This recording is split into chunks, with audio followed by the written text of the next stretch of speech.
Hi guys, I'm Briley McGregor, and today I'm going to be talking about agenda setting theory. Agenda setting theory is sort of like cultivation theory, which I did in my last video, but I will explain the differences between them later in this video. And also I will be using quotations from our textbook, which I will also be citing within the video as well. So to start off, according to our textbook on page 376, agenda setting theory is the mass media have the ability to transfer the salience of issues on their news agenda to the public agenda. In simpler words, agenda setting theory describes the ability to influence how important stories are placed on the topics of the public agenda. This theory is really about why the mass media chooses what to put in their stories based on what they believe is important. The core idea of this theory is that the media shapes and filters what we see. So it's kind of like gatekeeping, which I'll also discuss later in the video. An example of agenda setting theory would be like, let's say, the top news story being a huge scandal rather than a natural disaster that has affected thousands of people. So when we would go on the news, the first thing we would see is this huge scandal all over all of the news stations instead of these natural disasters that are happening, and it's based on the importance of the viewers' decisions on what the news media believes is important to them. Another core idea is that we don't care about what is really on the news. We just care about how many times we see it on the news. So the more we see it, the more important it must be. In other words, the media isn't telling us how to feel about a certain story, but they're giving us the same stories so we can think about them more frequently. Some key theorists for this theory include Maxwell McCombs and David Shaw.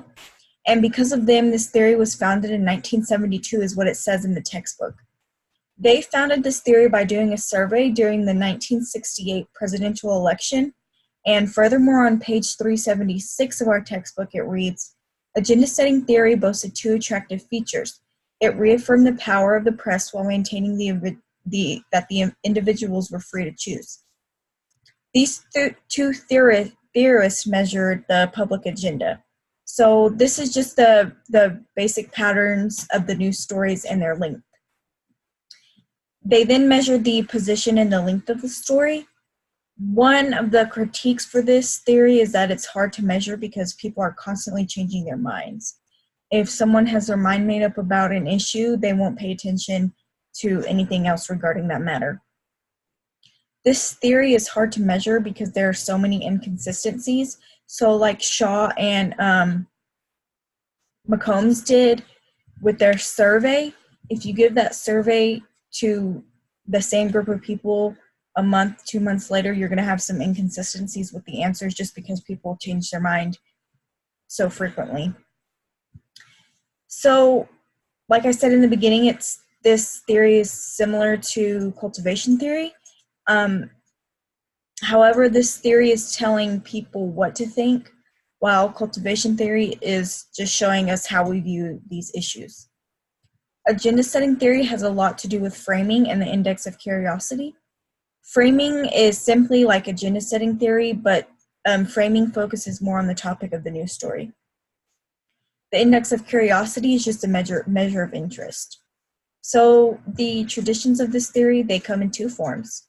On page 380 of our textbook, it says, according to McCombs, is the transfer of salience of an attitude object in the mass media's pictures of the world to a prominent place among the pictures in our head. On the same page, it also reads, the second level of agenda setting is a transfer of salience of a dominant set of attributes that the media associate with the attitude object to the specific feature of the image projected on the walls of our minds. In conclusion, this theory can tell us why we see the same news stories over and over again, and also it can explain gatekeeping and also the media's influence. Thank you.